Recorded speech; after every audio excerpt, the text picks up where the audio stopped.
This is the Twin Cities Real Estate Investing Show. Real stories, real success in Twin Cities real estate. Join your hosts, Adam Tafel and Tim Swierczek, as they dive into the world of Twin Cities real estate investing. Together, they share valuable insights and practical tips to help both new and seasoned investors navigate the Minneapolis-St. Paul market. With a focus on relatable stories from real people, this show will empower you with the knowledge and confidence to thrive in your investing journey. Guys, take it from here. Good afternoon, Tim. Hey, man. Kurt is a good interviewee, right? Yeah, I feel like that could have been a 3-hour deal. Right? Yeah, we kind of thought we were going to wrap it up. We could both sense we're looking at the clock, and then we talked for another 25 minutes. So This is a longer episode than normal, but it's not just fluff. I think at the end he got really comfortable, and we just, Yeah. I liked the whole thing about mindset and ego, and there's no question I struggle with that one myself. I mean, I've helped people get to points where I'm like, man, I taught them how to do that, and they took it and ran with it, or what have you, and just times where I hold myself back. I've held myself back multiple times, and it's that really kind of hit home with me when he was talking about the ego stuff. Yeah, this episode has lots of good mindset type things in it, and also good specifics. We get into the nitty gritty in a couple of his deals. So without further ado, here's Kurt. What's up, Kurt? Not much, guys. How are you doing? Happy almost New Year. Happy New Year. Happy belated Christmas. For sure. We appreciate you doing this with us today, man. Yeah, no problem. We know each other briefly. I feel like, did you do a deal with Jeff Schemmel? Or we never did a deal together yet. We met and then got coffee a few times. Just got kind of close. Some people get along with more than others, and he's one of them. Cool. How do you guys know each other? Do you know him? Well, so what happened was when we started the Twin Cities Real Estate Investing meetup, Jordan and we set it for the same date that Kurt did his, right? And so these things would happen where Kurt had started a meetup, and I always wanted to go to it, so I always kept registering for it, but then something would always come up. A lot of times it was the meetup, but there were other things too, right? So like I would say for 2 years, I registered to go to his meetup every single time he had it, and I never showed up once. And almost got kicked off the list because he never showed, but it's okay. Yeah, and then I don't remember exactly how it came about, but then we decided one time we were going to meet up in person, and we met up at the Angel Food Bakery over in St. Louis Park, and that was right when Kurt was switching from residential to commercial, which I'd love to get into at some point today. For sure. And, we've stayed in some loose contact since then. Yeah. Nothing crazy, right? Like, it's kind of like an admire from afar type situation, I guess you'd say. Yeah. For sure. So when someone asks you, Kurt, what do you do? Or maybe even more specifically, what do you do in real estate? What do you tell them? I think that answer evolves every couple months, it seems like. But someone just asked me bewildered, what do you do?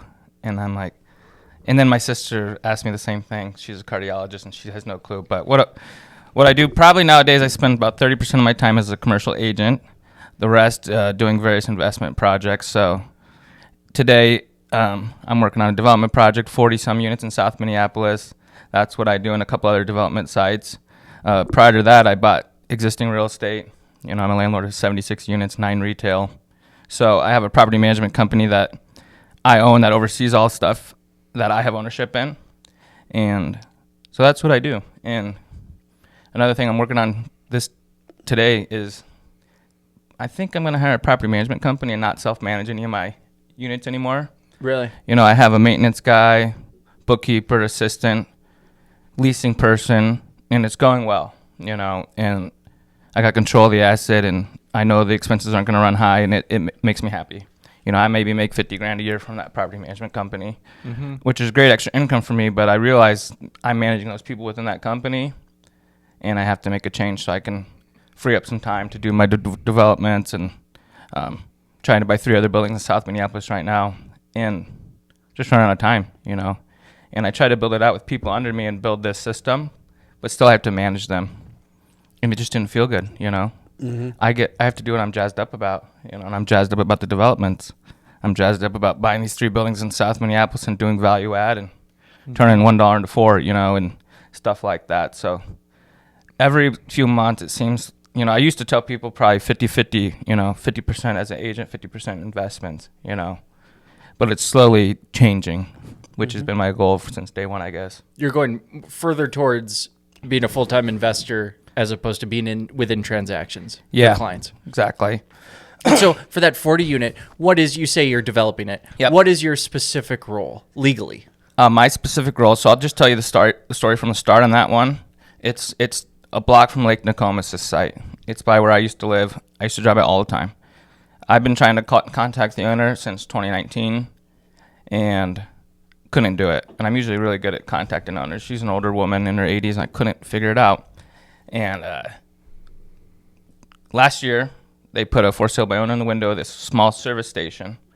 And for 2 years prior to that, I had been doing research about how to develop, and that means networking with people doing projects under 100 units and trying to learn.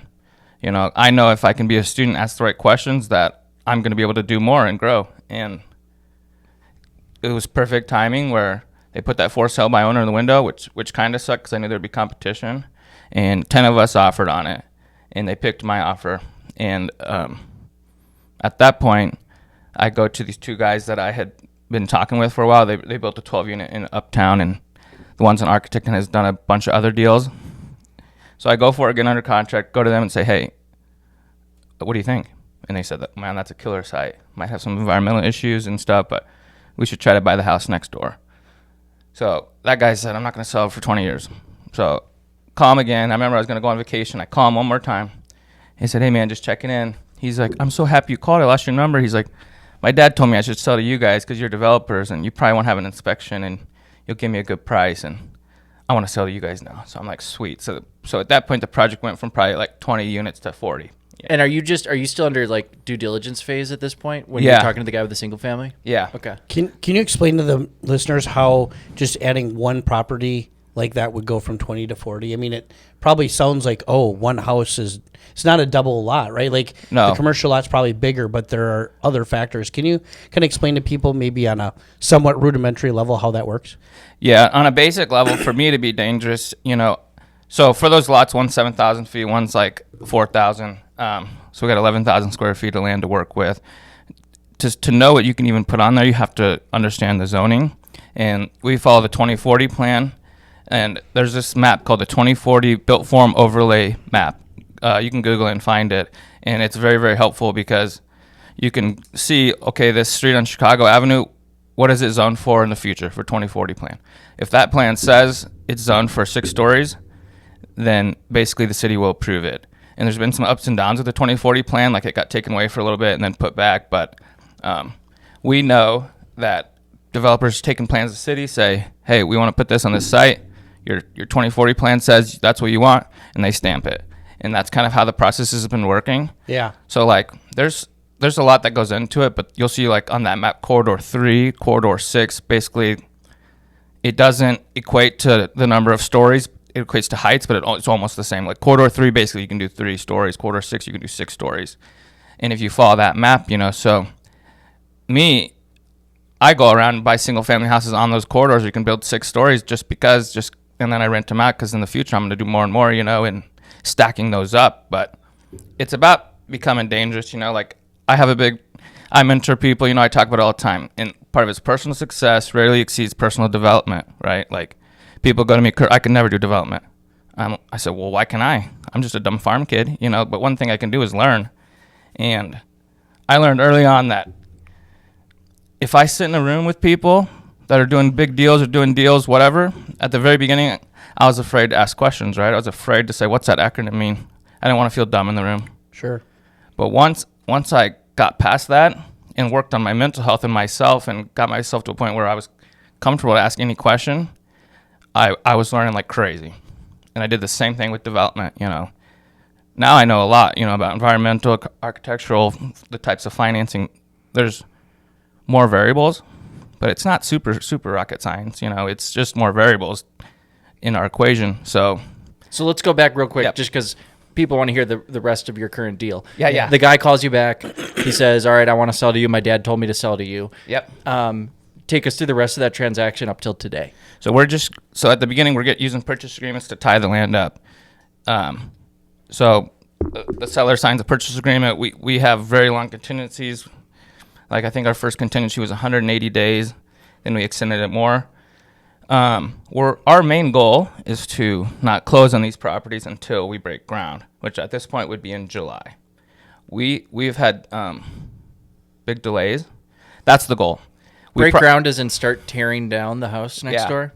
And we won't be able to do that probably, but we're going to try to get close. And we have to continue to pay earnest money installments to continue to extend this purchase agreement. So, yeah, that's where we're at now. Kurt, can I ask a clarifying question? Is that on both properties or just like, because you've got the commercial property, right? Yeah. And then you've got the residential house. Are Yeah. you trying to delay both of them, or did you lock up one and now you're trying to delay the other? Delay both of them. Yeah, okay. So the commercial property took your offer out of 15 even though you're delaying? Yeah. Is that, okay. I had, network like crazy people, because this is an example of all my networking paid off in this thing, because I get under contract, first I offer 401, and then I'm like, I got to offer a little bit more, and then like I get it. They accept my offer. And part of it was when I went to see the property at first, the son-in-law of the owner, I had met him before in the past. Are we talking the big property right now? Yeah. Okay, thank you. The big property, the commercial property, the son-in-law, he works for this company called Beacon Interfaith Housing, and I know them through some grant programs, and I do some work for them through my church, helping them out. So he's like, oh, I know you. And then I talked to his attorney after they picked my agreement. His attorney said, Kurt, I picked you. I told him to go with you guys because those guys at NAI Legacy know what they're doing.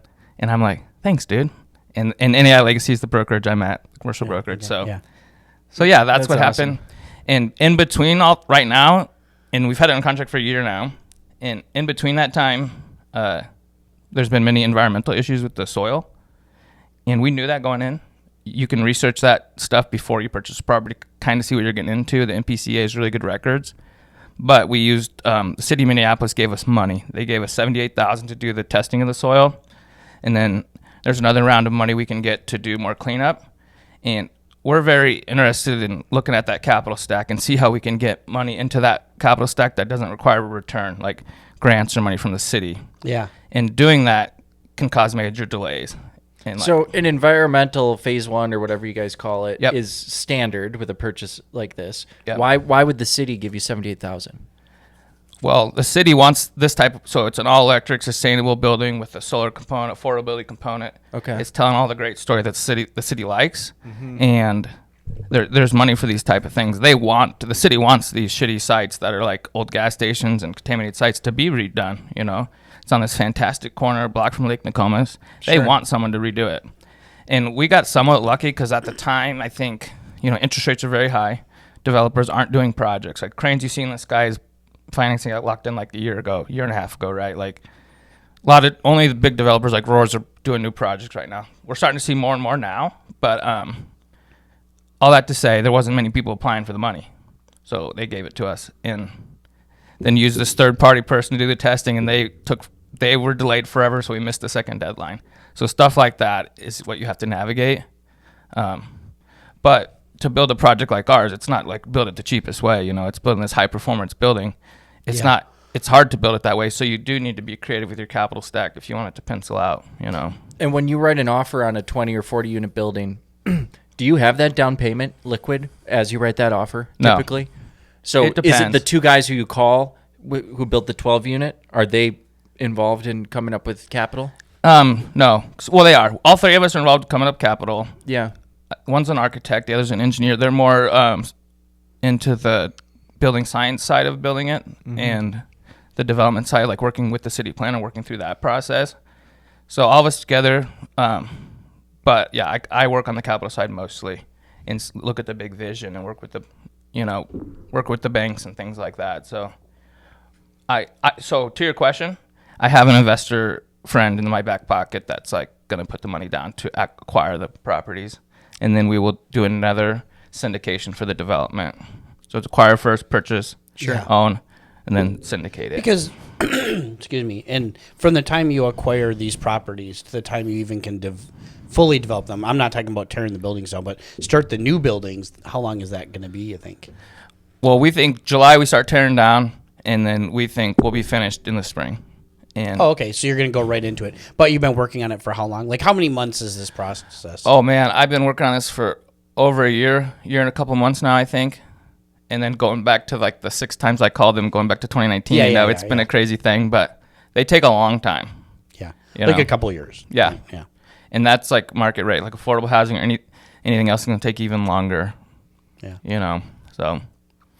Well, let's go back. Should we go back in time? I think so. Yeah, let's do that. Let's talk about your early tell us about your first purchase. And maybe give us a little background too. You said you're a dumb farm kid. Just how dumb? I'm not dumb. How farm? I didn't study and got A's, but no, I grew up on a farm in Iowa, like 6 small towns. Went to my high school, and I went to the same my school. I went to the same school, K through 12. Graduated with 70 people. Cool. It was awesome. I grew up on a farm, yes, and my dad owned a lot of farmland and farmed it. Also a hustler. He built 5 houses on farms he owned as I was growing up, and I helped him with all of those. He paid me $10 an hour, and I made tons of money. I couldn't get off the job site, so I have the wherewithal to like do construction, and I understand that side from that. Mm-hmm. And he was just a big hustler. He had his car dealer's license too. So, and my grandpa and his grandpa were all entrepreneurs, all these guys doing all these hustles, and so it's like my grandma would always tell me it's in my blood. That's so cool. But yeah, then I went to Creighton University in Omaha. Then I moved to New York City. Lived there for a couple years, and then I moved here to Minneapolis. So that's kind of how I got here. What did you think you were going to do when you went to college? Well, when I first went to college, I wanted to be a doctor, and then and that's what I wanted to be my whole life. Like, I had a couple surgeries when I was younger. I had to get plastic surgery on my face. I have this scar right here. I got stepped on by a horse when I was a kid. You barely see it. When I was 4. Yeah, I can't see it. And I was like, I'm going to be a plastic surgeon. And then, I don't know, freshman year, I switched to business for some reason. And then was doing finance, switched to marketing. Got the degree, and then moved straight to New York City. So I had a great mentor and one of my friends' dad, and he said, Kurt, when you graduate college, just move to New York City and live with me for free. I'm like, cool, I'll do that. And that was it. When I graduated, I moved straight to New York City without a job and found a job there through networking. People network. I got everything through networking in my whole life, everything. And yeah, moved to Minnesota, worked in inside sales for a plumbing manufacturer based in Finland. It was awesome. Like, I worked on the East Coast account, so I got to go out there all the time. And I fit right in the East Coast. I fit more in the East Coast or like in, I don't know, Spain or something than in Minnesota. I feel like all the time, like I'm just like fish out of box or something, or out of water all the time. But I love the East Coast. I love New York. So it was kind of sad to move here, but I love it. What brought you to Minnesota? A girl. And Minnesota's the best place I've ever lived by far. Yeah. I live on Minnehaha Creek now, and I'm like, cool. I have the creek. I have 5 pro sports. I have art, music, this city. I'm 5 hours from my family in Iowa. My parents moved to Florida recently, though. But, checks a lot of boxes. So here I am today. But, yeah. So my first deal, you want to hear that? Yeah. So I was living here in Minnesota. I remember I'll just tell a little story. I was traveling in Ocean City, Maryland with a guy from my work. This crazy young guy. I remember he did some stuff in the car. I probably shouldn't mention it here, but I'm like, this guy is nuts. But he put on Rich Dad, Poor Dad on his car. He's like, let's listen to this. First time I ever heard it. Listened to half the book driving around, came home, read the book. I'm like, holy fuck. I'm like, I know the rules to a secret game that no one else knows, or why isn't no one else doing this now? I'm like, the hell? And how old are you, approximately? That was 2016. So 8 years ago, I was 27. Cool. So I remember I read Rich Dad Poor Dad, read the book The Alchemist. The Alchemist is like one of my top book ever, and it has something like that says, if you chase your personal legend 110%, you'll have beginner's luck. And that really stuck with me, and I called my brother. I'm like, dude, if we chase this like as hard as we can, we're going to have beginner's luck. We're going to get real estate, and it's going to be amazing. And he's like, you are nuts, dude. I'm like, no, I'm not nuts. We're going for it. I'm just like, keep your ear open. We're going to do this. And he's in Omaha at the time, and I'm in Minneapolis, but I'm like, I can buy him in Omaha a little cheaper to start, So a week later, my brother called me. He said, dude, the bank I work at just foreclosed on these 3 houses. We should buy them. I'm like, we should. And he's like, call the president of the bank. And I've been banking at this bank, and it's an Iowa bank, though, and I've been banking at that bank since I was 12. And I'm I call the president of the bank. I'm like, how much you want for those 3 houses? I remember I'd be in this little phone room in my old office, you know, still working at this company called Upanor, but he's like, 105 for all 3, Kurt. I'm like, really? I'm like, how about 90? And this is just in my blood. You know, I grew up going to estate sales and auctions with my grandparents, and I just always know to counter Lowry, right? Like, yeah. I'm like, how about 90? He's like, 95? I'm like, yep.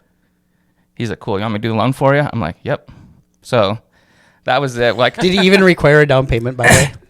Yeah, we put $12,000 down. And on non-owner occupied. Yeah, and it was like easy, you know. And once so then I'm just sitting there, I'm like, we did it. We did it. We put like 10 grand into all 3 of these properties. That's it. And then rented them out. We're like cash flowing like crazy. And I'm like, this was awesome. 3 months later, I'm sitting in Apple Valley in my office, and this guy calls me. He's like, hey, I see you bought those 3 properties. He's like, my boss is trying to buy the whole block. I need to buy those properties from you. And I'm like, okay. He's like, I'll give you 150 cash next Wednesday. I'm like, nah, dude, we're not going to sell them. And he's like, talk to your partner and call me back, you know. And I'm like, I call him back. I'm like, next week. I'm like, 210. Somebody over 210. He's like, how about 190? I'm like, how about 195? I'm like, cool, let's do it. And then I sold that one. And then, you sold the 3. Yeah. So now you own 0 houses again. Now I own 0 again. I had like 33 grand in 1031 money. I'm like, okay, I got to figure out how to place this money somewhere in my first 1031, you know. I'm on like day 40 of my 45 days. So people out there, if you have 45 days to identify a replacement property when you do a 1031 exchange. 1031 exchange is a way to defer taxes. So my brother, again, I'm like, we got to keep searching. I offered on places in St. Paul over by Midway, and single families and duplexes. I remember offering this cool duplex on Feronia Street over there. It was a cool street. And who's your agent at this point? His name was Andy Lesson. He's my next door neighbor. He's a huge mentor to me. When I first became agent, I worked under him, and we can talk about him too. But cool. Long story short, my brother called me. My brother again. He's like, dude, this triplex in Omaha just got listed on Craigslist. You got to get down here and buy it. It's like 114. I'm like, okay, I'm on it. And I just drove straight there. Once again, called the same bank, and then made a deal with this guy from a Craigslist thing. In Omaha. Okay. Bigger market probably than the 3 homes you sold. Exactly. So same market as the 3 homes I sold. Those first 3 homes were in Omaha too, just south of downtown. If I would have kept those, they would have been worth like, I don't know, $250 a piece now. I could, but it's on the game, you know. But bought that triplex, bought another duplex in Omaha. I remember my friend called me. He's like, this guy, I met him, no properties. Colin Schwartz, you out there? He has like 5,000-6,000 now. He's in Omaha. He's amazing. But when I first met him, he came with his son at that triplex and had no properties. And this was 2017, I think. So shout out to Colin. Thanks for all the help. He called me once and said, Kurt, I got this duplex in Omaha. I sent out these mailers and I got it under contract for 65, but I don't want it. I got too many deals and not enough money. And he's like, I'll wholesale it to you for 75. I'm like, sweet, dude. Let's do it. Call that bank, the same bank, Mid-States Bank. And I'm like, hey, Mike, this property, blah, blah, blah. I think it's going to be worth 150 once I fix it up and get it rented out, blah, blah, blah. And I made this little presentation, sent it to him. He's like, I'll give you a loan for $95,000. I'm like, sweet. Went to closing. He gave me a loan for $95,000. The property was $75,000. He's like, sign this document and then we'll open a new bank account with the remaining $17,000 after closing costs. I'm like, sweet. I'm like, wait. So I just bought this property and I got $17,000 in this account. I put no money down on anything. I'm like, this is sweet. I got to do more of this, you know. And that's the power of those local banks, right? And those small commercial banks. Mm-hmm. It's just like you and the guy, and if he can do whatever. I mean, for me, commercial lenders, it's like, thank you for the help, people. It's like the easiest thing ever to get loans for me. But yeah. What are some good small local banks here locally who you like? You know, my number one was Merchants Bank in Apple Valley. They did a bunch of deals for me in a row, and I got introduced to the banker there from someone else. I think he said something like, Kurt's real hot shit, take care of him. And that guy, like, it's been amazing to me, you know, just ask for my taxes each year and personal finance statement, and the loans keep coming. So it's been great. You know, things got a little tight when they had to start borrowing money from the Fed and stuff. So at that point, I switched to Bridgewater Bank. And yeah, so we're seeing like Bridgewater and Sunrise, they're great possible options for our development. And I want to create a relationship with them. So I did a last deal with Bridgewater. And Cool. I like them because they're not super huge, but not super small either, and they had high deposits, So Yeah. when I go to like Merchants Bank and they're like 7.8%, and it's we're doing this to do customer retention for you, Kurt. I'm like, yeah, sorry, not sorry, but I'm gonna go check out Bridgewater because they don't have to borrow from the Fed, And so there's differences in that, and I change accordingly, but still maintain relationships, right? And yeah, I always say 1 is none and 2 is 1. So if you have one good lender, that's not good. You have to have 2. 2 is 1. 1 is none with anything. Okay, with your contractor, with your plumber, with anything. With your barber, you might die and get hit by a bus. You might need another one. I mean, everything. And I learned that like very, very beginning of my real estate career from Brandon Turner, Bigger Pockets. I just, that stuck in my head like crazy. He always says 1 is none, 2 is 1. I'm like, that's how I'm going to live with everything. There's this physicist who was on Rogan recently who's convinced that 1 times 1 equals 2. Did you hear that guy? No. Oh my God. Dude. I mean, he's probably one of the smartest IQ individuals you'll run across. Okay, Kurt. So you go to Omaha for this triplex. Tell us about that deal. Yeah, the triplex was in bad shape. It needed a lot of work. I mean, looking back, it's not a ton, but when I was in that stage, it seemed like a lot, like 25, 30 grand into it. And but I did it. I'd go back there all the time, and I had contractors there. Luckily, where I'm from is I was 45 minutes from Omaha. I have an Omaha phone number still to this day, and even my mom always worked in Omaha, so I'm really connected in Omaha. I went to college there, so finding contractors and people wasn't that hard. And I was networking, like calling all these people there helped me a ton. So I got it rented, stabilized, and I continued to acquire a couple other properties at the same time. I bought 2 more single-family houses in Council Bluffs, Iowa. Where are you getting these down payments from?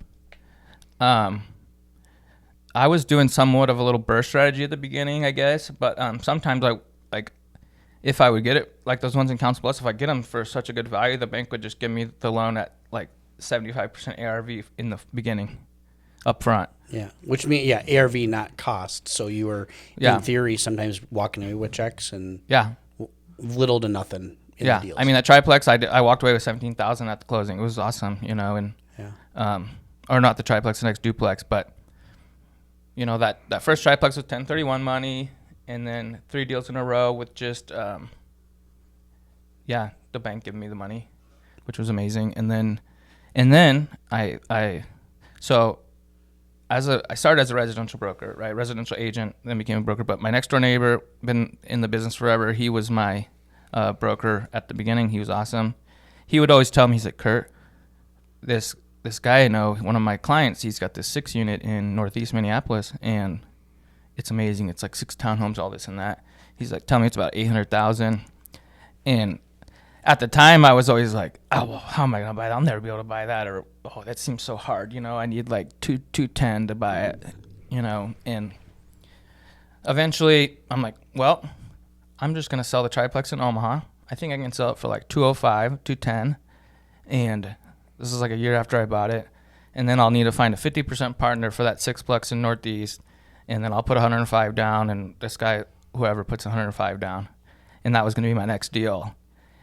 At that point, I'd been running my meetup group for a bit and had different partners or different potential partners, I should say.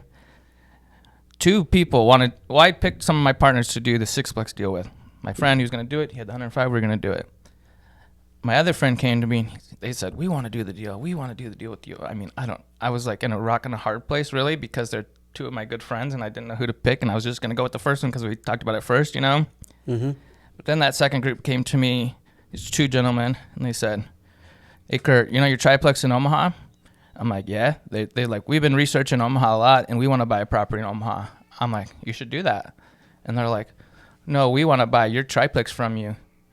And I'm like, well, that could be interesting. And then he proceeded to say, we want to buy your triplex from you, and the LLC that will purchase your triplex, you will have 30% ownership in that LLC. And that got my attention, and that's what the deal I did. So I sold my property to a new LLC, which I was a 1/3 owner of, but I got to take my 105 out and put it into the new deal. and they put 105 in the deal, and we bought the sixplex. So it's an interesting way to do it, because later on, like that property sold again, that triplex in Omaha, and I had 30% ownership, so I made some money, and I'm like, dang, I forgot about that money. What was it about the 6 unit that you like? I understand they're townhomes, so it's probably like nicer units. Did you see that it would produce income for you right out of the gate? Or For what sure. was it? It was going to cash flow really well. They're like 2-bedroom townhome units. The seller had done all new furnaces, all new ACs, remodeled the units recently, all but one. Great part of Northeast, kind of like by Boom Island. And That's where I was thinking it might be when you said that. I'm picturing I grew up Northeast, and I'm like, where do they have townhomes like that? yeah 146th Avenue. Okay. And you could potentially chop those up at some point, couldn't you? Potentially, yeah. There's definitely an opportunity for that.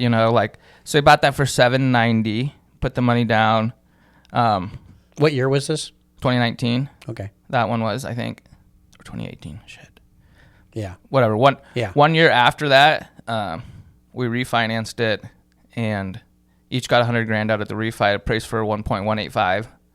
So that was sweet. Nice. So then you own it probably for won't- nothing. Infinite Yeah. returns, basically, Yeah. right? Yep. So then I took that money. What did I buy next? I can't remember. I bought a couple more single-family houses, and then, right at that point is when I started doing some syndication with a mentor of mine, and that's kind of where the syndication started, really. I met this gentleman. Well, it's so funny. Like, I have my black notebooks like this, and I always have them. And this guy was doing these mixed-use buildings in my neighborhood, and it was awesome. Like, he did Northbound Brew Pubs building and some other ones, and I'm like, What neighborhood is this? Like, South Minneapolis, like Standish neighborhood. Like, he was doing all these old mixed-use buildings, redoing them, putting cool things in them. And I'm like, wow, those are super cool. Then he did this small little multifamily development. Wrote his name in my book, said I got to meet this guy. Andy Root's his name. And my next meetup group, he shows up. And it was crazy. Did you invite him, or he just showed up? No, didn't invite him. My friend actually said, Kurt, aren't you going to Portugal and Morocco next week? I'm like, yeah. And he's like, this guy just got back from Portugal and Morocco. And it was just a crazy coincidence. Yeah. And me and this guy, I didn't know his name yet. We talked about Portugal and Morocco for 20 minutes. And then I'm like, hey, what's your name, dude? And he's like, oh, I'm Andy Root. I'm like, no fucking way. I'm like, opened my notebook and showed him. He's like, that's a little creepy. But we hit it off, how we always say, like, if you want to network, if you want to grow, add value to people, right? Yeah. Add value to someone. For sure. People rarely do that. I mean, I think, like, people come to me and said, how can I add value to you? I'm like, don't fucking ask me that. Figure it out. Then you'll show your worth. But, I'm kind of hard. And I don't want to, so with him, it was so funny. I would get people at my meetup group that would say, hey, Kurt, I'm a doctor. I got $50,000 to invest. Do you know any syndications or anywhere passive I can put my money in? I'd meet some people like that, and I met like 3 or 4 people like that. And I said, I'm not taking money from investors right now, but you should go to that guy, Andy Root. And I gave him the email address, super informal, right? Gave him an email address. And I'll never forget that same year, 2019, I'm going to Japan. The day before I went to Japan, Andy's like, Kurt, will you come get lunch with me at this taco place? I'm like, sure. Get there. He's like, sign these papers. And I'm like, the hell are they? He's like, can you sign these, please? And I'll tell you. He's like, it'll be worth it. Just sign them. I'm like, okay. And I just sign them. And they're like legal documents. And I'm like, what is it? I probably should have read it through first. But he gave me 3% ownership of 23 units of a deal he was doing because I sent him those investors. Wow. And I was like awestruck. I mean, I was like, what? You didn't have to do that. I just gave him your fucking email. I mean, I didn't expect anything in return. Yeah. It was crazy. So that started my relationship with him. And it was like 3% plus. You got to do some construction management work. And basically 23 units, value add, every unit's being flipped the exact same way. The contractor was on point. So my job was super easy, kind of just to make sure they're moving along. And that was my first foray into syndication. And then I did a couple more deals with Andy that way and did a very similar setup, like raise some money, do some construction management. And that's what got me into raising money from investors and doing bigger deals and thinking bigger, And you're still residential at this time or not? As well as an agent. Yeah. Yeah. Yeah. That's. Yeah. I'm still doing. I'm still doing. No, like, I meant as an agent. Yeah. the whole time I'm still doing, probably 20 deals a year as an agent, maybe.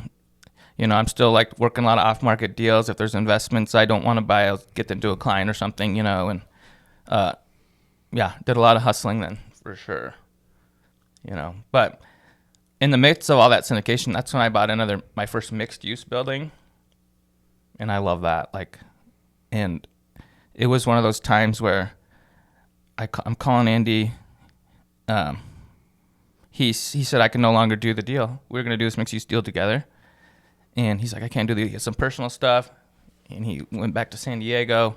I'm like, but dude, I got my money deployed all over. I don't have money to do this one.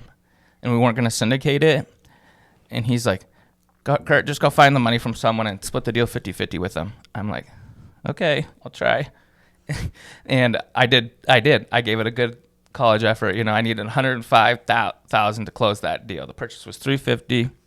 My 90th cold call in this certain area of South Minneapolis on Minnehaha. Guy answered. He said, "Can you come down and check it out right now?" I'm like, "Yeah." I drove over there. He's like, "I'm not taking a penny less than $350, Kurt. I know you're here to wiggle me down and lowball me. I'm not gonna do it." I'm like, "No, $350 is cool." Shook his hand right there. That's what I had in my pro forma before I went there, and it was awesome. So I needed 100. So I always tend to do this to myself, I might get a property under contract and not know where the money's at. Yeah. And it's like I've done it. I need the pressure. Yeah. It reminds me of doing college papers the night before, I need the pressure and then I perform. Mm-hmm. And I need 105. I built up this PowerPoint saying I want $70,000 from an investor and we're going to split it 50-50 and I'm going to put the 35 in. And I'll probably get paid $20,000 in commissions and a small acquisition fee. So I'll be really only into it for 15. And asked a bunch of people, a bunch of buddies, these people, and my close friends didn't do it. And this one guy that I had met on Bigger Pockets surprisingly did it after 2 meetings, and he was an ex-NFL player, and it was awesome. We did the deal. Wide receiver? Yeah. He's going to be on the podcast. Yeah. And so we did the deal. It's awesome. I think it recently appraised around $800,000. And mortgage is probably $460 on that one. But that was a construction loan, $350 purchase, $75 in rehab, remodel the commercial units, and get them rented. What is tell us about this building. Give us the corner or the general area. So it's at 38th and Minnehaha in the middle of the block, kind of. And when I bought it was occupied by Midwest Window and Siding, and that's the owner. That was the owner. The owner occupied the main floor. Upstairs was 2 2-bedroom apartments. They had been redone in 2015 or something, so not bad.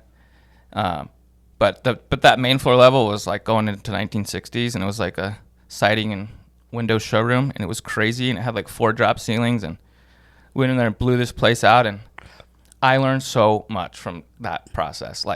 About what?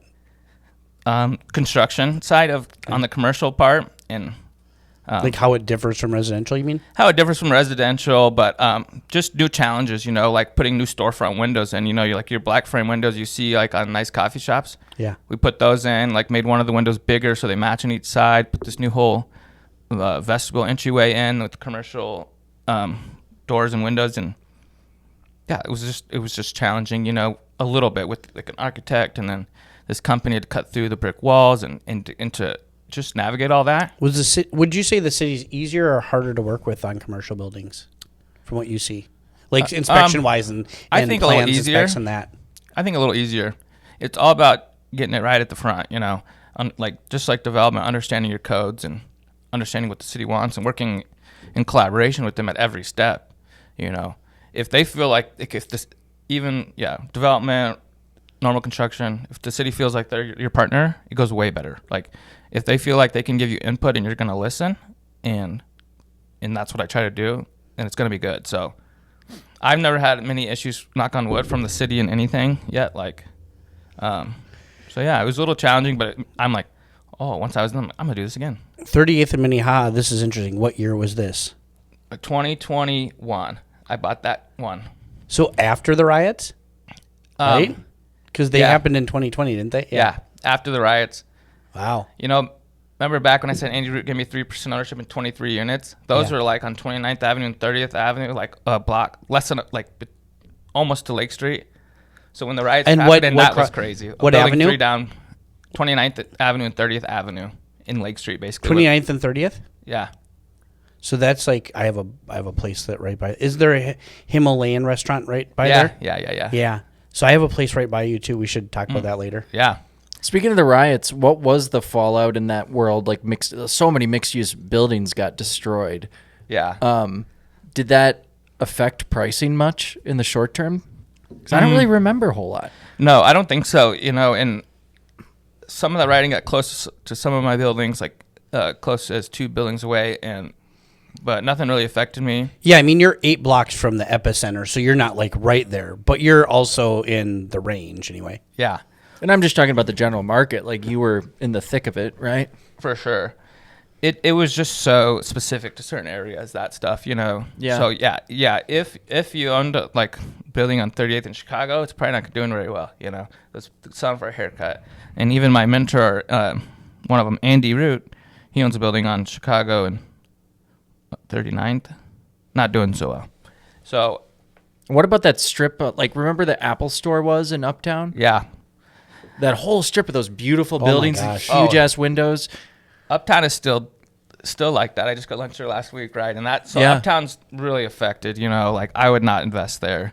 But there's these certain nodes that I would, in certain places of South Minneapolis, certain places of the Northeast, where these mixed-use buildings, they're unique, right? There's only a couple up, like on 40th and Minnehaha, for example. There's only one building on that one corner, right?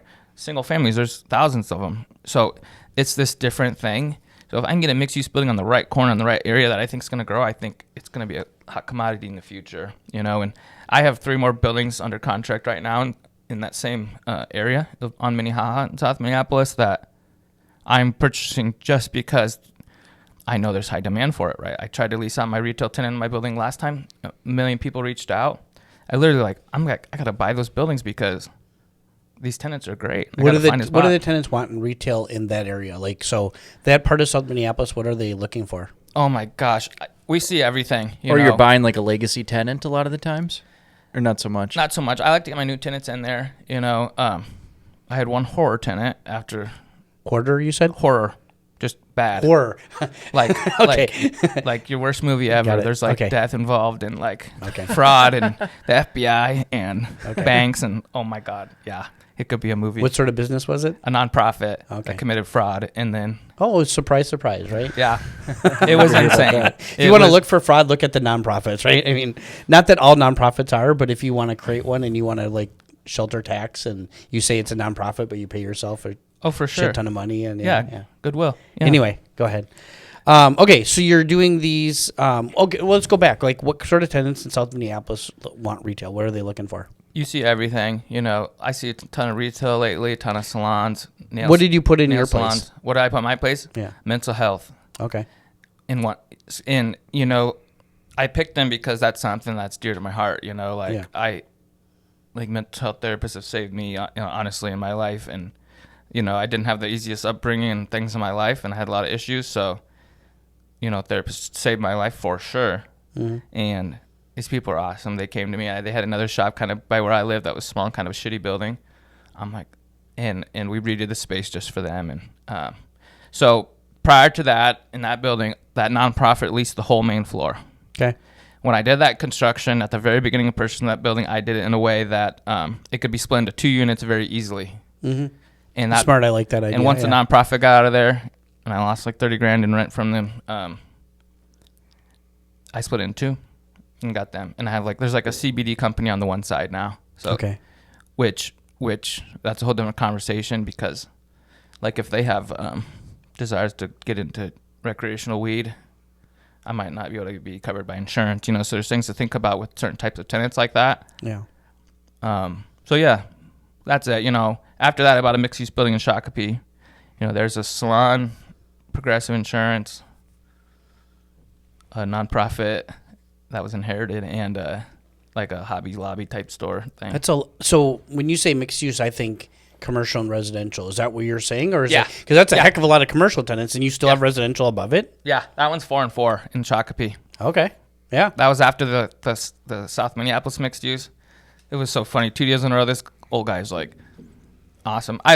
Old people, like old owners, like we get along super well. I don't know what it is. I'm like a grandpa at my heart, you know, but we just we just are connected. And that guy's like, Shakopee mixed use was next. That guy's like, I want 600,000. I'm like, cool, let's do it. And you know, it's probably worth $1 million now. So yeah, I got lucky. You know, I continued to like have deals fall in my lap, but maybe it's from all the calling and all the networking, whatever. But I was just say, when Doesn't you're sound active, like luck to me. yeah, it doesn't sound like luck. It sounds to me like you're active, right? We see a lot of these people that are stuck in their heads and spreadsheets, but they're not actually looking at real estate, doing things, and talking to people. And that's just the difference to me. Is like when you're stuck in a spreadsheet, you're not doing deals. You know. no. Can you put yourself back when you were like way starting all of this and you're walking through that first triplex in Omaha? Like, what are some things now if you were to walk through that same building? Are there ways that you'd be interpreting things different? Like, I thought this was a big deal. Now I understand it's not. Or I didn't even think about this. Now I realize it's a big deal. I mean, looking back, honestly, I wish I would have just bought more in Omaha and just push more, because now I have all these smaller assets in Council Bluffs and Omaha that were really good properties, a 1031 into Minnesota, you know. And like, I bought this shitty house for 50 and it's worth 120 now, you know, and I did nothing to it. I bought another one somewhere for 36, it's also worth 120. And if I would have bought 10 of those, I would have had a lot more, you know. So just believing in myself more. But there is things like I would have done the construction a lot differently, picked different contractors, not pick the cheapest one. You know, I'm a lot better at screening tenants and things of that nature now. So just those things, like the more professional way to run the business, I think. Sure. You know, and actually think of it as a business, and, like, you know, real estate's just the widget, right? And that's what I needed to do, because I realized how I'm doing it is not sustainable. You know, I have to build more systems.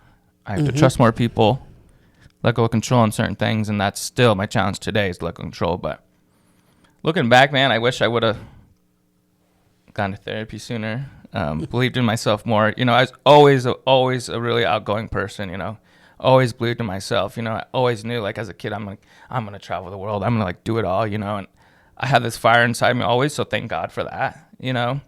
Because, yeah, I still look at people today all the time, you know. It's not their ability or their brain power, right? It's their limiting beliefs that stop them.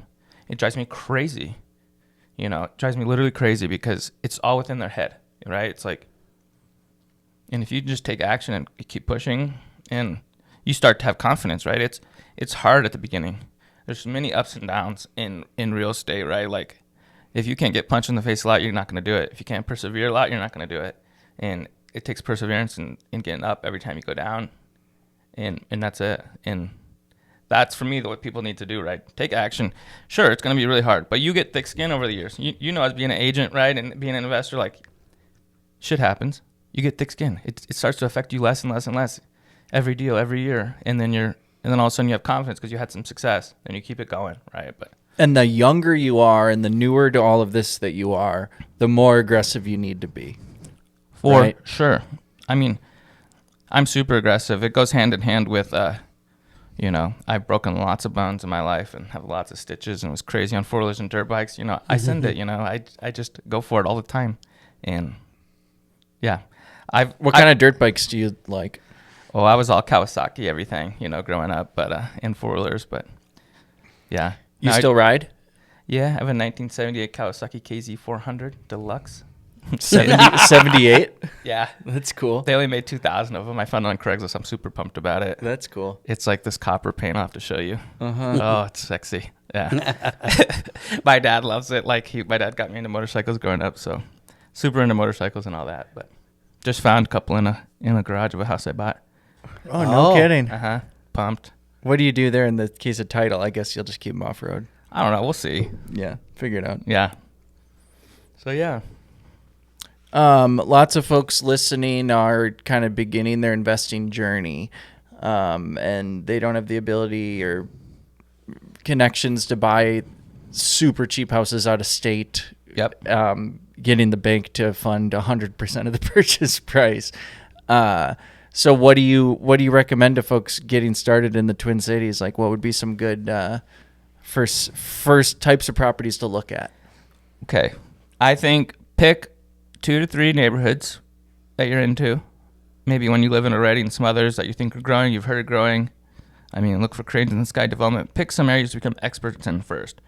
I think if you're spread too thin, looking at too many markets, that you're not going to be very good at what you're doing. But pick a few, become experts, and then really understand the properties in those markets. I think with each person, your strategy and what you're going to do in real estate is completely unique. And don't look at Kurt and say, he's got all those properties, I'm jealous of that. Or my friend Colin, he has 6,000 units. I'm like, fuck, what am I doing? I don't have that many yet. We started at the same time. Comparison's a thief of joy, so never compare yourself to anyone else, because where your starting point is unique, your circumstances are unique, the money you have is unique, everything. So I think through the study, through the search, and through putting thousands of properties on spreadsheets, you're gonna learn a lot and figure out what your strategy is. For me, I stress to everyone, like, hold real estate as long as you can, but if you can tend to learn something else. But with that to say, I have a long-term approach, right? I want to hold it. I want the tenants to pay off my mortgage. I want to buy a property for $200,000. Tenants pay off the mortgage. In 20 years, it's worth $400,000. Boom, I'm doing good. Then I made $400,000. That's my focus. But we always got to be flexible. Like, I think for someone to start, I think personally the number one thing they should do is cold call or do some kind of effort to generate leads, whatever that is. If I'm an agent, Adam's an agent. If you trust just an agent, it's not going to be good for you. I mean, or an agent that works hard like us, maybe that can get you a lot more leads, like from different wholesalers or off market, whatever. But you have to have a big funnel of leads coming in, and you need to cultivate that somehow. Like, I'm buying these buildings now. I started calling in 2018. That's the funnel, okay? And I kept calling. So I think cold call, and if I were young again, I'd probably. You are young, Kurt. I'm 65, actually. Sorry. I just look really good for my age, but if you can see me. I actually don't know how old you are, but you just look younger than me. I'm 35. Okay. Yeah, Same. you're a lot. But no, I mean, I would probably flip a couple houses. And I just remember looking back at my young self thinking hard money is scary. But this year I bought 2 houses with hard money, and it was super fun. I mean. But you know what you're doing. So I one of them I ended up selling. Another one, 2 other ones I kept as rentals, in the hopes to develop those lots in the future, But on both those ones, I offered super low, sent these big emails to the listing agents. They were on the market saying why they should take my offer and why the price is right and all this stuff. I always write this big thing, like I do to appraisers and all these people. I just got to get off my chest, give it a go and try to convince them to do what's right, sell to me. And both times, dude, I bought them off the market, used hard money, refinanced, have no money in the deals, rented them out. I'm like, this is just on the market. What types of properties are these? Single family houses. I was just sitting on my couch watching Netflix, rattling off emails at night. And let's jump into these. Okay, yeah, first one. Where is it? Chicago Avenue, 5143 Chicago. Okay. Purchase price, size, all that. Purchase price $190. 2-bedroom, 1-bath house. Why'd you like it? You can build 6 stories there where this property is. That's going back it. to the built form overlay map. Yeah, 2040 plan tells me there can be something sweet built there someday. Cool. So I just bought it, and it was great. It obviously supports itself, right? Supports itself barely, but it supports itself. Yeah, that's tight, huh? Yeah. So my in this loan market, on that is that's true though. Like, yeah. People should know if it barely supports itself, it's a good deal in the current market. For single family, for sure. Yeah. Yeah, and you know that I'm going to develop it in the future. So it's not like, I'm not losing money each month on a property like that. But yeah, there was like some slight issues with the foundation of that property, and I explained all that, and I don't care about that, right? So, because I'm going to demolish the place. So that was, my loan is $220 against that one. Got that from First State Bank of Rosemont. My friend introduced me to. So you've got some construction costs in there, and then what are you renting it up for? What is it, $1775 or something like that? Okay, so yeah, about break even. And then he pays all the utilities. So yeah, it just my commission income was way down this year, and deals were drying up, and I'm like, well, what should I do? I'm gonna buy a couple places. Then I flipped a couple places, and this friend of mine, he's a very nice guy. After I did the first deal, he said, "Hey, Kurt, can you send me the terms of that hard money you got?" And I sent him the term sheet from the lender. And then he called me. He said, "Hey, Kurt, I'll give you the money. I'll give you the money next time. I want to give you the money at a better deal than the hard money lender." And I'm like, "Oh, it's just so individual." And I'm like, "Sweet." And this was a friend.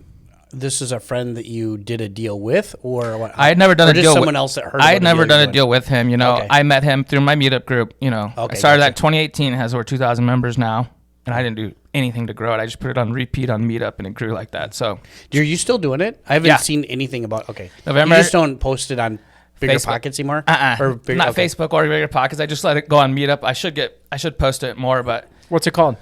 what was it called? Real Estate Social, something like that. Is it I'll figure still? it Is We'll it link still in the like show the notes. first Tuesday of every month? The fourth Thursday. Fourth Thursday. Okay. Fourth Thursday of every month. I used now. to have something on. We're that not Thursday, competing but we anymore. don't anymore. Yeah. You Ours know- is the first Tuesday. Oh, which is coming up here.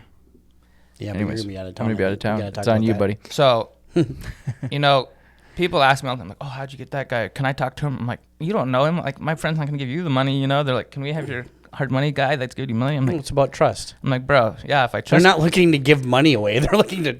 I'm like, no, I built that. And it goes to my one point that I remember in 2019, I went to a conference in Dallas, a syndication conference.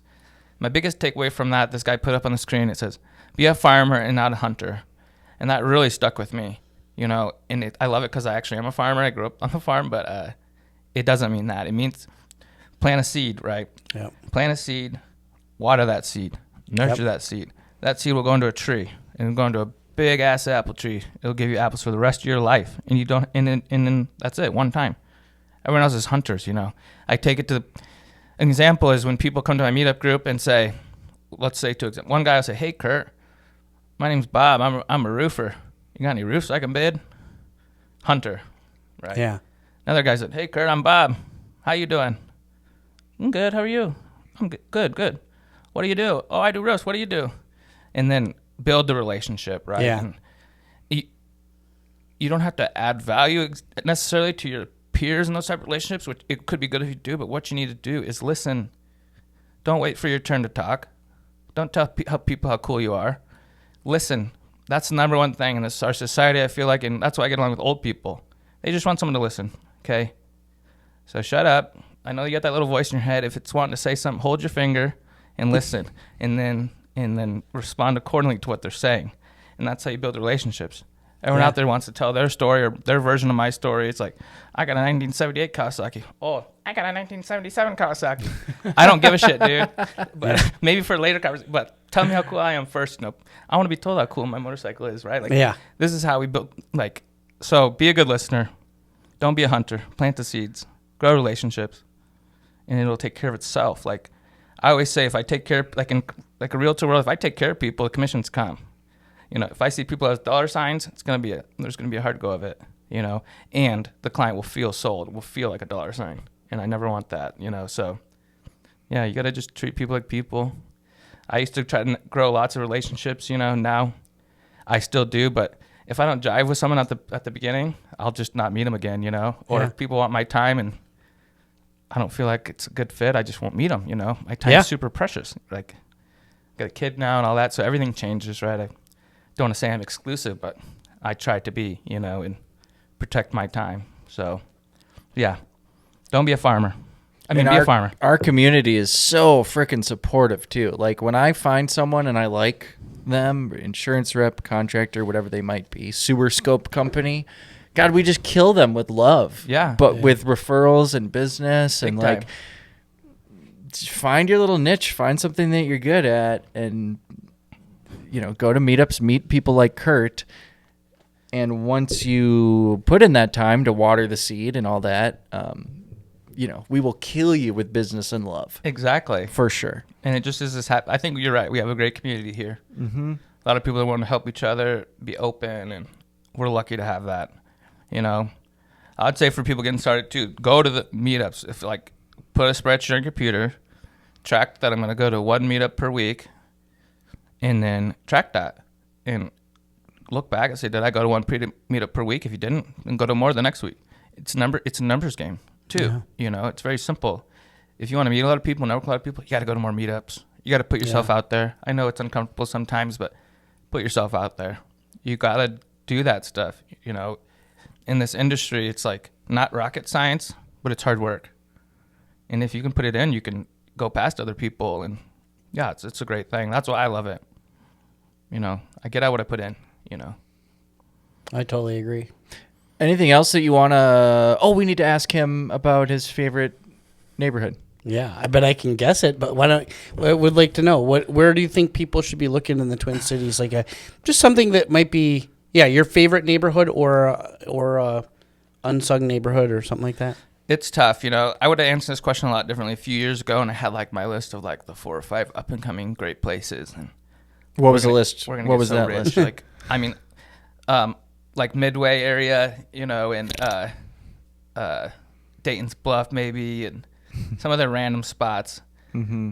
Now it's much different, you know. I want like B-class neighborhoods and more safe neighborhoods because, you know, like Phillips is always going to be Phillips and shit. I think stay away from there. You know, I have friends about properties that are thinking, you know, 2017, oh, this is going to take off. It's in South Minneapolis. It's right by all these other great things. It's going to take off. I'm telling you, it didn't. It's like really bad. And so I like Steady Eddie, you know. I think about Phillips. I think there's a lot of parts of North Minneapolis that have a much higher chance of going up compared to Phillips. Sure. Yeah. And with maybe currently worse reputations. But the housing stock is way better, especially in like the northern part of North, all those 20s homes. For sure. It was once a booming, beautiful little community, just like areas of South Minneapolis, right? And I think North has a ton of opportunity in certain parts for sure. You know, like I like West 7th neighborhood, different pockets around St. Paul. But Longfellow neighborhood, South Minneapolis, the Howe neighborhood, South Minneapolis, Standish, any of those. But pay attention to what's around. Like, I don't want everyone to steal my mixed-use buildings, but if you're driving by a mixed-use building on this great corner and it's run down all the time, call them. Try. You know, it's all about trying. And so I think that, like, hyper-focused, do what you know. Don't get too far out of your comfort zone. And if you're going to go buy something in a Savage or Hopkins, which I think are all great, and just really understand it, right? Like, all these variables in real estate can be figured out, right? We can figure out what the expenses are. We can figure out what the rents are. But there's risk in figuring out what the rents are if you don't really understand a place, right? So, why don't you think Uptown's coming back? Or I think it is. You think it is, but you said in like earlier 20 years. So, you think it'll take a long, long time. I think it'll take a long time. It's such a location and such a great spot that I think inevitably it will. And I'm a real optimistic, outgoing, risk-taking guy, but also I'm very conservative in real estate sometimes. And I am now. You know, I want to protect what I have and grow smart. Yeah. So I say maybe if we're lucky 10 years, but probably 20. But we'll see. We'll see. It needs investment. It needs people to come in. It needs investment from the city of Minneapolis to subsidize people. And I think, you know, like I'm a big proponent of taking money from the local governments, you know, and I think they should help. You know, if they want affordable housing, they need to get some money together and give it to developers because we can't bridge the gap with construction costs and interest costs and in the rent. We only have so many variables. Like we can't get $325 a foot to rent a place, you know. And so there's that. You know, it's just so hard, like, to invest in an area like that where you need a lot of money, you know, and the money that wants the lowest return, like institutional money, and this type of money is like somewhat scared of the Minneapolis market, you know. Well, and if I think about Uptown and its current issues, safety's the number one thing that comes to my mind. But second is they had a lot of established retail. Yeah. There was kind of expensive retail. Yeah. That left. And they were there kind of probably almost by tradition, not because they're needed. Like Amazon's took that over. Online shopping, right? Like those shops don't need to exist, but they did. And now they don't. And what's going to bring them back? Yeah, right. Like the Arc'teryx store and these like, The fall of Uptown is really such an extreme case. I mean, even if you just, not that I'm an expert like nationwide of what's happened in other cities, but like think about like where Chino Latino, that was like the spot, man. Everyone's out like dressing up, going out. Like, and was it just the George Floyd riots? And then combined there was with COVID. Combined with COVID. Double whammy. Double whammy. I actually officed in the Mosaic buildings there. I shared an office with someone during that time frame just to get out, right? So I could be out. And it was freaking depressing to go around there. It was all closed. Everything was all closed down for so long. And again, it's expensive. And it's weird. You're right. It's very, very strange. But it absolutely is like just completely Well, everything's boarded up. The perfect storm. It's just boarded up. Yeah, And- it was the perfect storm. And dude, going back, remember when you asked me what type of people want to lease my spaces over on Minnehaha in that area? Yeah, Uptown tenants. They're saying, peace uptown, we're going to go rent over here. It was like more than 50% of them. And yeah, it was surprising to see that, you know, but people are getting out. Like I know another big tenant in the Mosaic building right now that's getting out. People try to hang on. I'd then hate to eventually own they those give up. buildings because they were huge. They had Oh my God. They had some tenants that are not going to do well. Like what is it called? It's not Upwork. What's the name of the WeWork? WeWork. Thank you. WeWork. Well, WeWork had to went out of business there. I can't imagine they're still around. No. If they are, they're not paying the rent. You No, know they're what I going to mean? get smoked on that building and Oh just my like gosh. Crushed. just like the whole office sector. But yeah, like we can talk about the office sector too and the worries about Minneapolis with, you know, buildings selling for 20 million that once sold for 110. Yeah. And then where's the city going to get that property tax revenue from is my question. And, you know, if like 50% of downtown reprices at like less than half its value, there's a lot of tax revenue lost when they reassess these buildings. No kidding. And it's very scary to see where are they going to get it from. They're going to get it from single family From owners. us. And they've already said Well, that.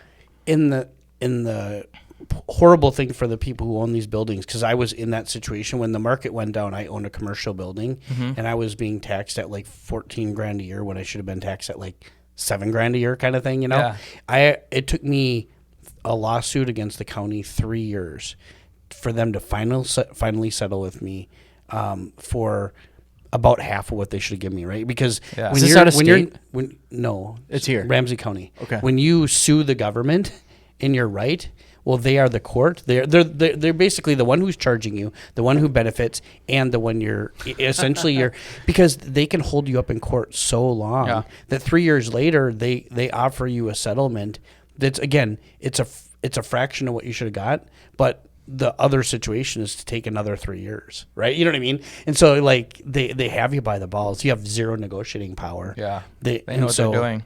Yeah, so these people you're talking about, like these buildings, they're going to be getting, who knows, 6-figure tax bills when they should be, 5-figure tax bills, right? They're going to be getting it for a long time before it actually goes down. It's really kinda sad. It's crazy. Like the current owners of a lot of these buildings, it's non-recourse debt, so they're not on the hook per se. And Can you define that for us, please?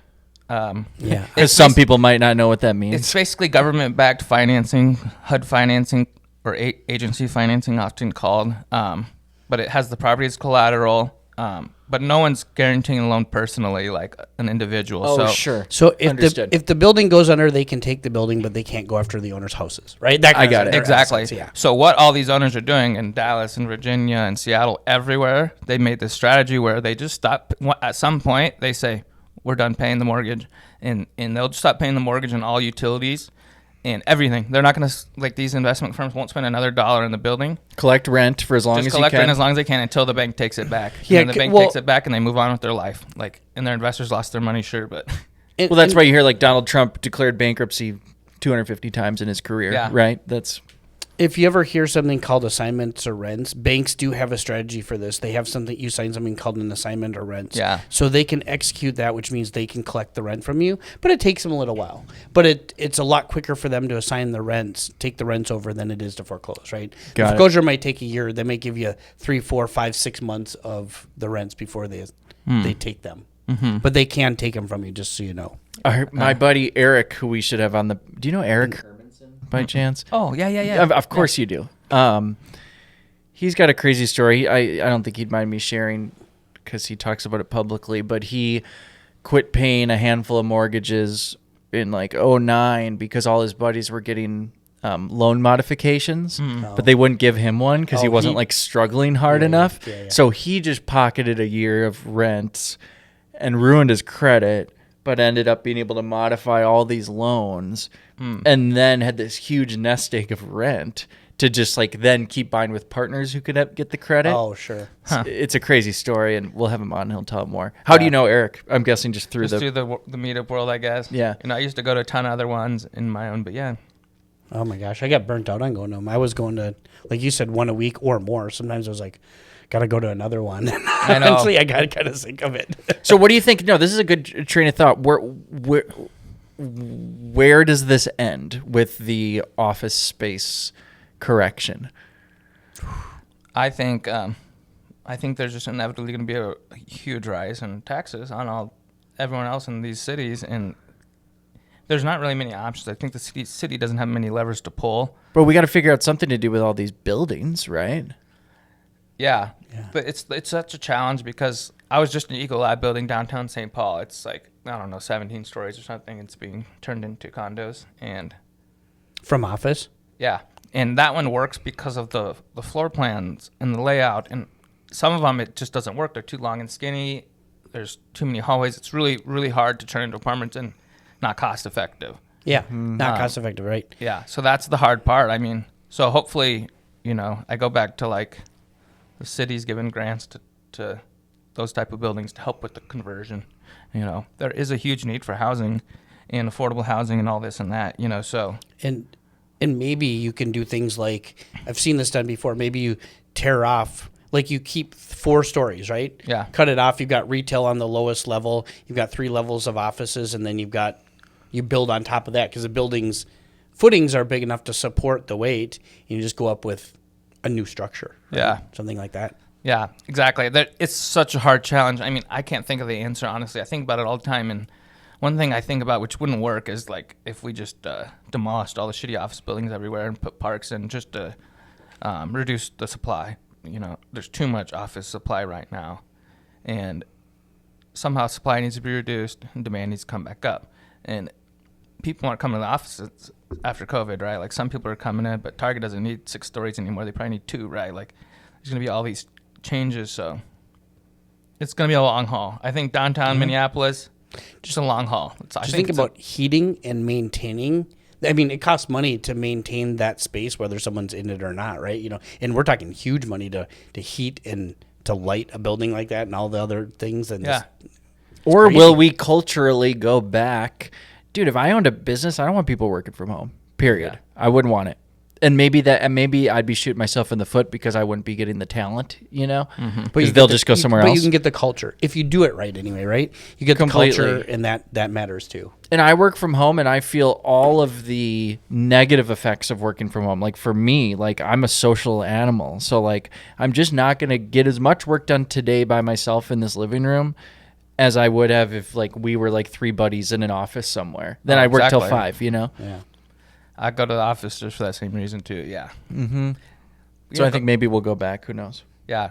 I like going to the office every once in a while. Someone's like, "You want to work on this deal with me or make a little commission on this one?" I'm like, "Sure." Smaller I was in the office, Smaller offices are where it's at. So maybe this retail commercial space in Uptown becomes office space for smaller offices, right? It could. Maybe that's one of the solutions. And Yeah.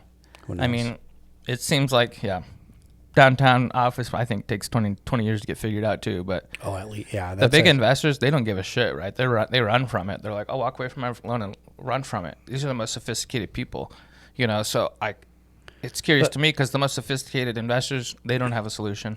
They don't want it. It's not worth the headache. There's other deals.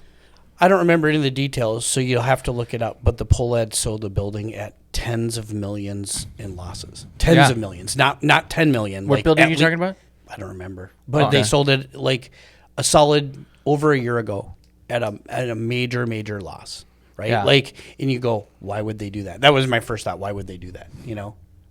Cut your losses. But they did it, like you said. I mean, sophisticated investor. They had the funds to draw it out, right? If that family wanted to keep that building, they could have, but they decided it was better to sell it at a extreme loss. The writing's on the wall, I always say, the universe is, in life, in real estate, whatever, the universe is always giving us feedback, and we got to listen, and our next move, our next decisions are within that feedback and within the universe talking to us, right? And so you got to listen, and then fall off a curb and not off a cliff, but listen early, and act accordingly. And so, what's the market telling you right now? Just on a little low level. What are you hearing like that way? Not from people, but from the market itself. Well, I'll say a little bit about the people just because I want to. But after the election, everyone's like, "Oh, faucet's open. we're gonna make millions now. You know, it's like they're all so pumped, and nothing's really happened since. You know, that first excitement, and then The faucet, as in like capital. capital regulation. We got a real estate investor in office. It's gonna be amazing, and blah blah blah blah blah. Okay. Whatever. And me personally, I don't give a shit who the president is. I'm gonna do real estate, make money, no matter who the president is. I try to always see myself as like if I look at my life and each day, I'm trying to look at it from like 20-year, 10-year perspective, right? So I'm like, there'll be like 3 presidents in that time. I don't really give a shit. So market's telling me that people are gearing up. There's a lot of capital that hasn't got put into deals. You know, you talk to capital raisers, whether it's industrial, whether it's multifamily, whatever it is, they're having a harder time raise money, but they know there's a ton of money on the sidelines just waiting for a little bit better of deals. And I think looking at the market, I see that 1031 money has really slowed down, maybe like 80% compared to like last year. Mm-hmm. Well, you need transactions to have 1031 money, right? So, so it makes logical sense. And that's what fuels the market a ton. You know, like not many investors want to eat taxes, right? So they're only going to sell if they can 1031 or do something of that, right? So there's that. But I see a lot of people gearing up. You know, I'm personally super excited. Like, I've got like this development, working on 2 more in the works. I'm looking at a condo development to build and sell, 1 luxury kind, and I'm also looking at like an affordables model of that. So that's what gets me going, you know. And I got a lot of like brokerage wise. I see some developers getting more active. I see very hot industrial market. I see gas stations. If you know what a gas station site, call me. I know I work with some national gas station chains that are trying to take over the Twin Cities. Like buy up sites and put their brand in? Yeah. Okay. Yeah, I'm working on one right now where it's 8 properties and 7 sellers, and I try to do a really big multifamily development there. Turns out gas station wants to pay a lot for the land, so there you go. They saw my sign. It was awesome. And so like stuff like that I like, you know. It's like my whole like art of the deal, like getting to these owners, right? Like that one was, I just went to one corner property. I thought this was a good location for something. Talked to the guy forever. I'm like, you should help. You should basically, can I be your listing agent? And he signed me up. Signed up the property next to him. Signed up the next one. Signed up the next one. Signed up the next one. Everyone is different. You got grandmas. You got couples that don't speak English. You got young family. I mean, everything. Old crazy guys like smoking cigars and saying crazy, inappropriate stuff. And I really get along with those guys too. It's like my dad's friends. You know, it's like, oh, I fit right in here. So if I smell like cigs or cigars when I'm leaving every time, that sucks. But no, stuff like that really excites me. You know, it's like doing these assemblages and putting these big properties together and then seeing what I can put there, right? Like, and that's when I got dangerous too, because I'm like, oh, that site is for sure a hotel site, or that site should be retail, or this site's for sure a gas site with like X amount of traffic counts and all these things. And I'm really thankful to the brokerage I'm in now for teaching me so many different asset classes and having people in that brokerage like Garrett Farmer, amazing. I can ask him 10 questions a day, feel comfortable, and I've learned so much. So yeah, I guess that's my little overtake of the market, and I'm excited. I guess what I'm hearing from all of that, like the underlying theme that I'm hearing from all of that, is people are getting ready. Yeah. And I think there's a like a powder keg. There's energy like storing up, right? That's like building, and I think we're in for an explosion. I just don't know when, right? Like, it's going to have to be lower interest rates. That's got to be part of it. But for sure. I mean, from what you're telling me, I didn't know any of that, right? Like, I didn't about the commercial part of it. I've definitely seen it on the residential side, and you mentioning the money on the sidelines. For sure. I don't know what the actual event is. I don't think it is actually totally the new administration, although I'm excited for what they might do or could do. Look, if we don't have lower interest rates, I don't think it really explodes. But once that happens, I think that's the spark, right? For sure. It lights the fuel. You know what that tells me? I got to do it right fucking now. Because while these other people that are listening to us at meetup groups, they're like, I'm going to go take over. When the interest rates come down, I'm going to take over. I got my capital rate. I'm going to do it. No, own the property now, right? I better do it now so I don't have to compete with your ass, you know? Like, I better do it now, you know, and work super hard to find deals. Like, they're out there, you know, and it's just get good at a type of deal, right? Like Yeah. if you only did mixed uses for the rest of your life, I bet you could become a 10 millionaire or For plus, sure. right? Maybe even a 30 millionaire. Yeah. Right. I mean, Yeah. And I'll keep doing those, and I'll keep doing stuff that excites me, like, developments. I have plans in the future to do other stuff, So, yeah, I have a big master plan. I gotta save up a bunch of money and buy a soccer team in Italy someday and move there, and Hell yeah. and then that's what I'm gonna do. So He's got the soccer club polo on, I do. folks. For Local team, Minneapolis City Soccer Club. We're gonna take over too. So I'm obsessed with soccer. Travel constantly.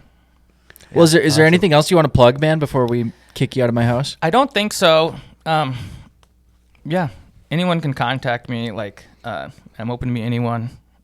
Ask me questions. I'm very, very open with how I've structured any deals, how I've got investors, how I've done anything. So I didn't come from a lot of money. I didn't come from a lot of real estate experience. Like, I tell everyone I learned it on the streets. So I guess my thing is be humble and ask lots of questions. My one thing for people I wanted to mention is Ego is the Enemy is by Ryan Holiday. It's a book. Changed my life. One of my most important ones ever, because I realized I had an ego, and that ego was holding me back. It was that ego is what was stopping me from asking questions. What was stopping me? I don't want to feel dumb in a meeting, like these things that go on in our head that stop us. And ego is there. And I want you to ask yourself, say, do I have an ego? Okay. Did you answer no? Okay, that means you have an ego, and you need to keep that shit in check. Right. Okay, that's like the truth. We all have one. It all needs to be kept yeah. in check, and it's this irrational voice in our head that pushes us to do stuff or stops us from doing stuff. And we need to put that in its place at some point, put it on a shelf, and be rational and stick to our process and have this plan. So I say track stuff and push forward. I'm a very big thinker, but I'm also, it's in the hard work, it's in the process, it's in the day-to-day. So yeah, I think I'll just end with that, but Cool. Yeah. Well, Kurt, you have a really great reputation, so thank you. That's why. And if anyone's looking to get into investing in mixed-use buildings, I'm sure that you'd love to represent them in a transaction. Yeah, hit me up for sure. I'd love to represent you. If you have a development site you want help on, like, I'm always willing to help someone with the development as well. In the future, I might get into consulting and development and some type of coaching as well. So yeah, we'll see what comes with that. Some type of coaching. Watch out for that. I'm currently coaching a few people. I have my friend's a big time executive coach, and he gave me his whole system and process. So I'm looking into that because I really, really enjoy helping people. You gotta get your things out of life. Real estate gets me one part, but I gotta help people to be satisfied in how I'm living my life, right? And I finally realized that once I had my son. I was cleaning this toilet for this guy. He was crazy tenant, and my maintenance guy couldn't get down. I'm gonna go there and make this guy happy. Clogged his nasty toilet. It was the nastiest thing ever. That dude was so happy. I was so happy. I'm like, I haven't been that happy in a long time. I guess I got to help more people like directly like that, So that's what made me think like I got to coach and pass this knowledge on. And you know what's funny about that is the thinking you have to do the thing is what's painful usually, right? Like I'm sure as you're driving over there, you weren't like thrilled about doing it. Oh no. Anytime I have to clean one of my own Airbnbs, it's like 3 hours of bliss while I'm there. Yeah. Cleaning it, getting it all ready. I got my podcast going. Yeah. But if like today I know I have to clean an Airbnb at 5 all day, I'm like, why do I even do this? Exactly. Like I could be watching TV or like whatever else. That's that ego. We're going to put that in place. Uh-huh. It stops us. It's like a little whiny baby, But yeah, we've gotten so, especially like as entrepreneurs and as like somewhat successful entrepreneurs, like DIY is out right now. It's all about outsourcing and paying people to do everything. And it's like, no, dude, like mow your own lawn, like there's something about it that even if you can afford, even if my time is worth, blah, blah, you know what I mean? Some of that I think is bullshit. You just got to find the areas where it actually makes you happy or it's relaxing. Yeah, if the whole time you're mowing your lawn, for you're, me, it's you're cleaning. pissed off. I could care if I don't ever want to cut my lawn again, but I'll clean my whole house. Yeah, for sure. Yeah, I do variations of that, but I am that guy that someone's like, what's your time worth? I'm like, $1,000 an hour.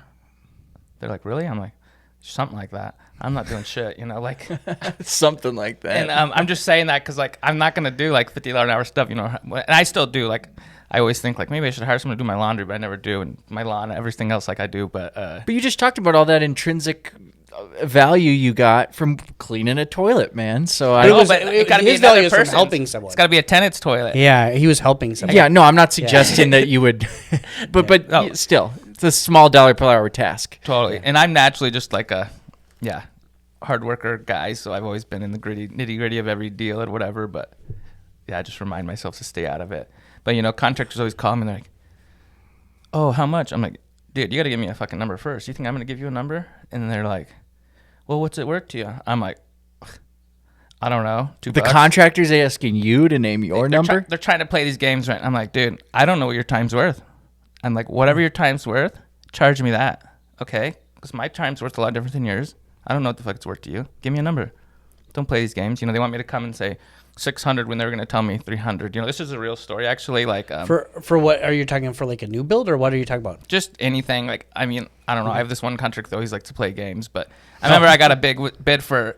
You must like him because I'd cut them off. See ya. Like, Yeah. I do like him, actually. He's like been working with me forever, and he's really good. But there was just one random one that was like, I got a bid for like 7,200, and he's like, how much you want me to do it for? He just wanted me to give him a price. I'm like, nah, and I would have been like, I probably would have been like 5,000 or something. He bid it finally after our back and forth for 3,200. Oh, I'm like, yeah. yeah, that's why I didn't give you the number first, asshole. Right. And, so no, he's like family to me. I take care of it, but they like, my one contractor Marcelo. He's always telling me, yeah, I'm not making no money, boss. I'm like, don't fucking do it then. Right. Like. Yeah. If you're not making money, don't do it. Yeah. It's like a love-hate relationship. They know I'm super, I really look at the expenses of everything and fine-tune all that, right? So it's like, yeah, I'm a hard ass like that. It comes from my dad and grandpa and From the whole negotiating farm. And they would buy farms and tractors and buy 20 tractors at a time. And I was just always next to them, watch them negotiate these things, and it really helped me looking back, Well, cool, Kurt. We really appreciate your time. This has flown by, and hopefully we'll have you on again, and you can give us an update on how that 40 unit went. Yep. Yeah. And Sign up for the podcast. Sign up for Kurt's meetup. Sign up for our meetup. And Yeah, we'll link it in the comments. yeah, we'll see everyone later. Sounds like a plan. Thanks, guys. Cheers. Hell yeah, dude. Nice. Well, yeah, Kurt's awesome. We were talking with him as he was walking out. We're going to have him back. Maybe do like a specific deep dive on a few of these big projects he's working on. Yeah. But yeah, what an interesting guy. And his, he mentioned to us, I think this was off the air, but his sister's a cardiologist. He thought he was going to be a doctor. So obviously he comes from like a very like high achieving family, probably some quality brain cells in that gene pool. And But the whole tell. time he was just kept taking action, right? And that I think Totally. that was a big thing, right? We thought we'd talk a little bit about mindset here. Mm-hmm. On the outro. I mean, fear and hesitation from an agent's perspective, what I see people doing that's wrong is, I mentioned in the podcast, the younger you are, the newer you are to this, the more risks you can take and the more action you should take. If you were going to buy 3 properties in your real estate investing career, well, the earlier you can buy them, the better. Absolutely.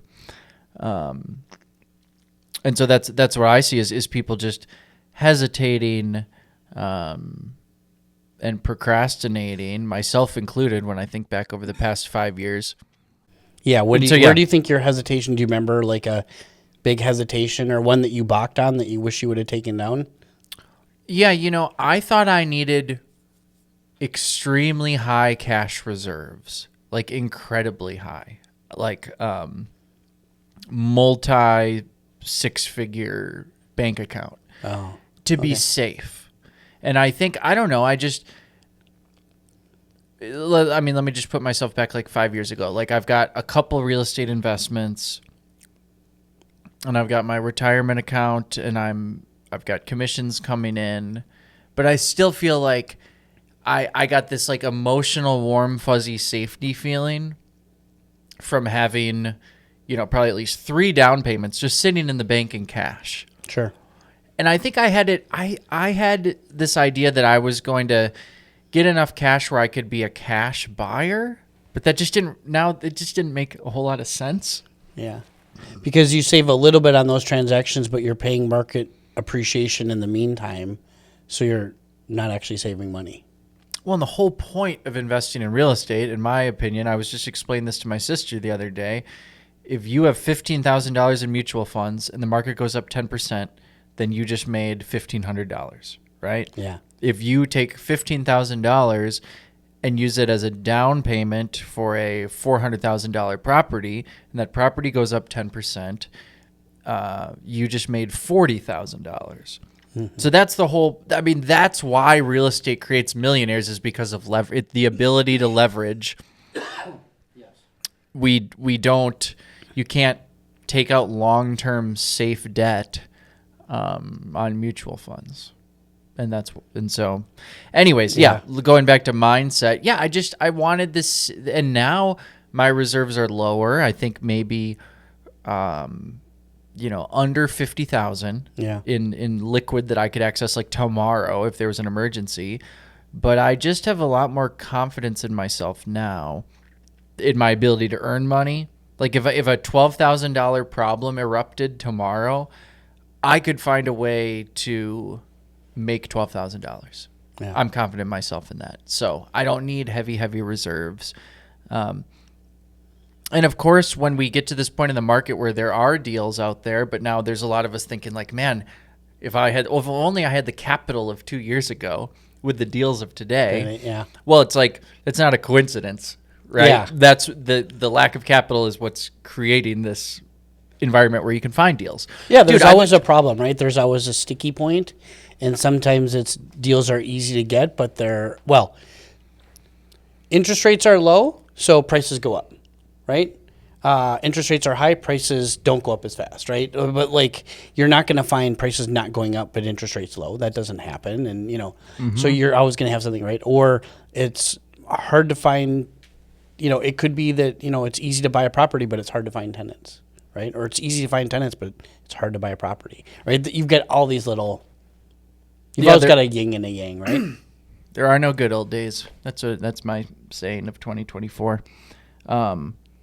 Dude, I looked at a place today, second showing with a client.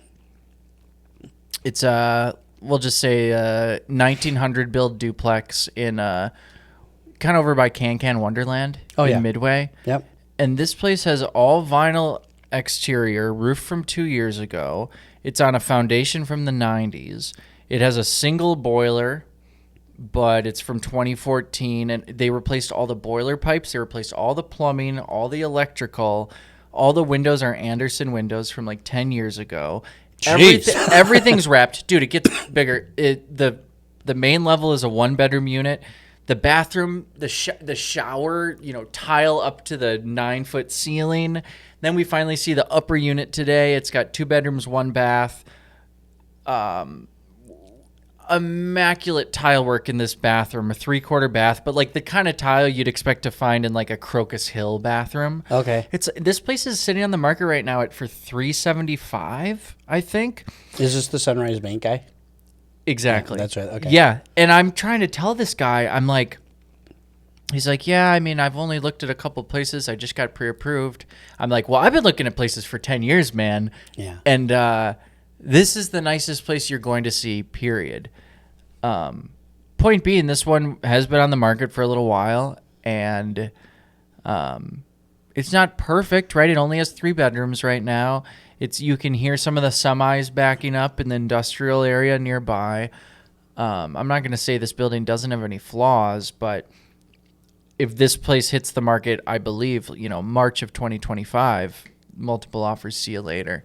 If this guy passes on it, I'm seriously going to just have to figure out how to put the money together and buy it. Even on a 3-bedroom, huh? Well, and because it's this close to being a 4-bedroom. Okay. The upper unit has an unfinished loft, and there's the staircase is already there, and you walk up and it has amazing ceiling clearance. And the 1-bedroom is nice. I mean, it's very, very nice. Like it's probably a $1,500 1-bedroom combined with a $1,650 2-bedroom. Okay. But then just think about all these capital upgrades. I'm definitely willing to accept, close to break even financials. I could short term one of them, or it could be a short term play, because I think with better marketing and staging and a better interest rate environment, I think short term appreciation looks good for a place like this. So it's just an example of deals you can find today that you haven't been able to for a long time. I mean, that's the thing we've been kind of playing in our deal analysis there are deals out there, and it's not every deal, but we're finding at least one a month on that show alone, right? 1 out of 4, 2 out of 4, something like that, plus your clients and everything else. So there are deals out there if people are actually serious about pulling the trigger. Cool, That's man. a good way to wrap it up, huh? Yeah, let's wrap it up. Thanks for listening, folks. Download, subscribe, rate, and review. That's it for today's show. We'll talk to you can next time. visit the TwinCitiesRealEstateInvesting.com website for show notes, tips, tricks, and other local real estate investing information. Adam and Tim would like to meet with you. To schedule a one-on-one meeting with either Adam or Tim, go to TwinCitiesRealEstateInvesting.com/schedule.